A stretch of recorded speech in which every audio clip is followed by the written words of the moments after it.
The odds makers have Canada as the betting favourite for the Nations League semi-final against Mexico. And the TSM betting department tells us that this would be the first time on record that the Canadian men's national team would be a betting favourite against Mexico.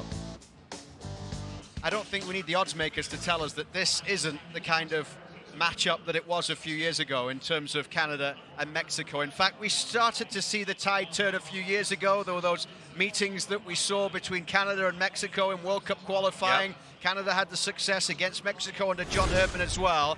But do you agree right now that they are the favourites heading into this game, a Nations League semi-final, given the fact that Mexico will probably have more of the support at SoFi and they've got this experience, the big-time Nations League experience before? I think that these two teams are so evenly balanced that you can't call it, Luke. I really believe that it's going to be a fantastic match. Two sides who have seen each other a lot in recent times and respect each other. You can see that Mexico have a deep respect for Canada now. They know what they're capable of, as do most nations that Canada play against, but this is too close to call. This is going to be an amazing match.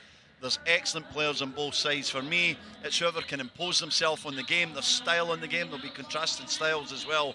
And can the big guys play well? Are the big guys going to step up and deliver when it matters on the biggest stage? It's going to be a classic. Can't wait for it. What are the biggest concerns for you from a Canadian perspective right now? I think we've got guys in form, but maybe not enough guys in form. So I worry a little bit about the midfield, especially in the wider areas. I don't know if we've really got wide guys that are playing and at it at the minute, and then who's going to partner Estacco? It might be Azorio, might be Coney, who's starting to get more minutes, but I see that as a bit of a question mark. But we've got David, who's playing tremendously well. He's had an amazing Champions League campaign.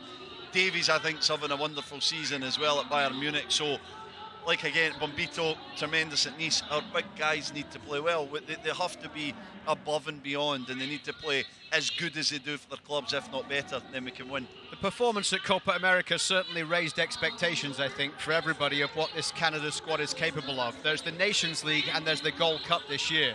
Do you think that at this moment in time in the build towards 2026, this squad is good enough and should be maybe trying to challenge for at least a final in one of these tournaments? Well, this is the most important one because this is the best of the best. This is all the top players coming to play for their country in a proper international window. As we know with Gold Cup, we don't know what squads we're going to get. It'll still be a great victory for Canada, but ultimately this is the important one. If Canada can go out and beat Mexico, then face Panama or the USA in the final and win that, it'll be a huge for the programme, huge for the nation, and huge for the build-up for the 26 World Cup.